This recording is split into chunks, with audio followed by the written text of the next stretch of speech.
I was fired after 30 years to make room for the boss's son. Now they're begging me back. I 55M, never thought I'd be writing this, but here we are. After dedicating 3 decades of my life to one company, climbing from entry-level to senior operations manager, I was called into a meeting last Friday that changed everything. What follows is a story about corporate loyalty, family struggles, and ultimately, standing up for what's right. The meeting was brief. HR was there with my boss, and they fed me some corporate BS about restructuring and fresh perspectives, but I knew the real reason. The boss's son had just graduated from business school, and daddy needed to make room. They handed me a severance package that wasn't even worth the paper it was printed on, considering my years of service. 2 months' salary and a handshake. 30 years of dedication reduced to a footnote in a corporate memo. I started at this company when I was 25, fresh out of community college. Back then, we were a small regional operation with just 2 warehouses and a dream. I was there when we expanded to 5 states, then 15. I personally set up our international logistics network. The company grew from a $5 million operation to a $500 million industry leader, and I had my fingerprints on every major improvement along the way. The worst part? I had just finished implementing a new logistics system that was saving the company millions annually. I'd spent 2 years developing it, staying late, working weekends, even missing my kids' graduation to meet deadlines. The system was complex, integrating our inventory management, shipping schedules, and supplier relationships into one seamless operation. I was the only one who truly understood its intricacies, having built it from the ground up while managing daily operations. I knew the boss's son was coming in. Everyone did. He'd been the topic of water cooler conversations for months. Fresh out of an Ivy League business school, he'd done a few summer internships at tech startups, and suddenly he was an operations expert. I tried to be optimistic, even prepared a comprehensive training plan for him. I figured they'd at least let me mentor him, show him the ropes. Guess I was naive. I cleared out my desk that afternoon. No farewell party, no thank you, just security watching me pack 30 years into a cardboard box. My team tried to say goodbye, but management kept them in a mandatory meeting. Real classy. I could see them watching from the conference room, some crying, others just looking angry.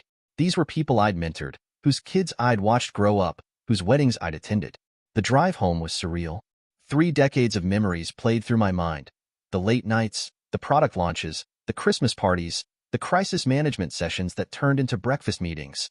I'd given this company my youth, my prime years, sacrificed countless family moments for their emergencies.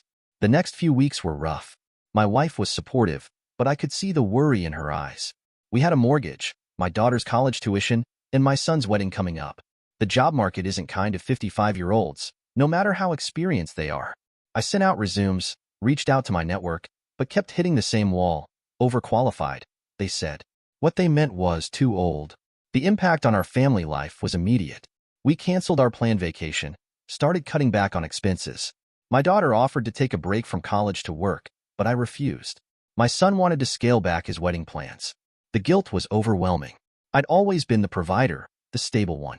Now I was the reason for their sacrifices. Then it started happening. First, small issues with the logistics system. A supplier called me personally, confused about a delivery schedule.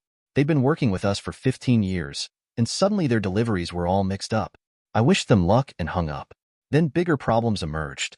I heard through former colleagues that inventory was a mess, deliveries were late, and costs were spiraling. The boss's son, fresh out of business school with his fancy degree and 0 real-world experience, was drowning. He'd made improvements to my system without understanding the underlying architecture. It was like watching someone try to perform surgery after watching a few YouTube videos. The automated scheduling system I'd built relied on complex algorithms that considered everything from weather patterns to local traffic conditions. He'd simplified it into a basic spreadsheet. My old team was trying their best to hold things together, but they were fighting a losing battle. The system wasn't just about software. It was about relationships, understanding the quirks of different suppliers, knowing which shipping companies performed better in which regions.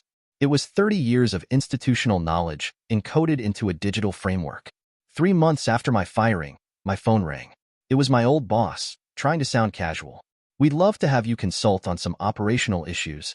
I let him squirm through the conversation before declining. A week later, HR called with a formal offer, double my old salary, plus bonuses. The next day, one of the board members called. Apparently, their quarterly numbers were a disaster. I did some digging through my industry contacts. The company had lost 3 major clients in 2 months. Their legendary 98% on-time delivery rate had dropped to 75%. Warehouse efficiency was down 40%. The new system implemented by the boss's son had caused a ripple effect throughout the entire operation. One warehouse had shipped the same order 3 times, while another had nothing going out for days. The financial impact was staggering. Emergency shipping costs to meet deadlines were eating into profits. Suppliers were demanding better terms due to constant schedule changes. Some had even started requiring prepayment, destroying the company's cash flow management. The sophisticated just-in-time inventory system I'd built was in shambles. I thought about it. The money was tempting, especially with all our financial commitments. My son's wedding was looking more like a backyard barbecue than the celebration he deserved. My daughter was taking extra classes to graduate early and reduce tuition costs. My wife had gone back to teaching summer school to help with bills. But then I remembered cleaning out my desk while security watched. I remembered missing my kids' graduation for a company that discarded me like yesterday's trash. I remembered the look on my team's faces as they watched me leave. The company hadn't just betrayed me. They'd betrayed the principle of earning your position through hard work and merit. I called back and made my own offer. I'd return, but as an independent consultant, at my rates.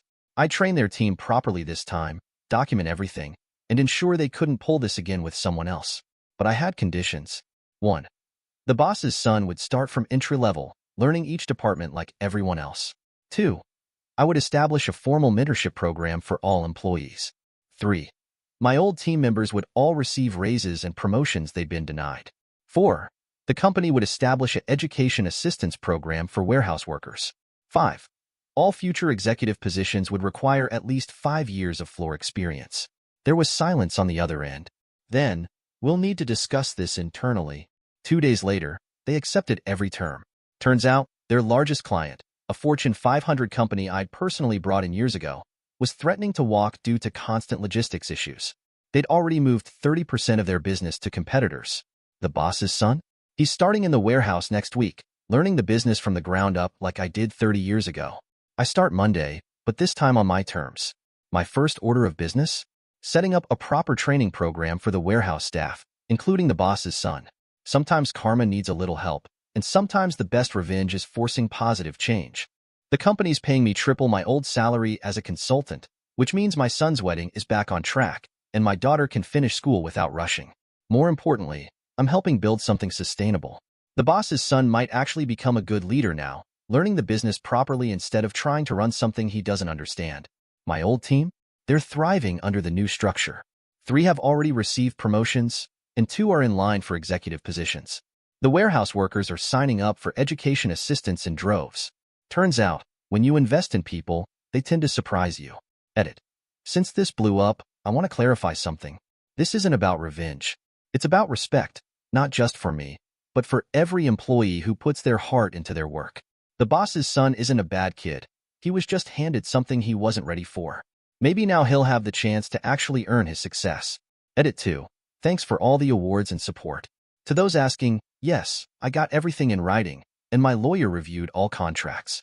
I've learned my lesson about trust in business. Edit 3. Update. First week complete. The boss's son actually has potential when he's not trying to run before he can walk. Found him studying logistics manuals during his lunch break. Maybe this story will have a happy ending for everyone involved. Thank you for watching. If you enjoyed this story, please hit that subscribe button. Don't forget to give it a thumbs up and share it with friends or family who might enjoy it too. Your support means a lot.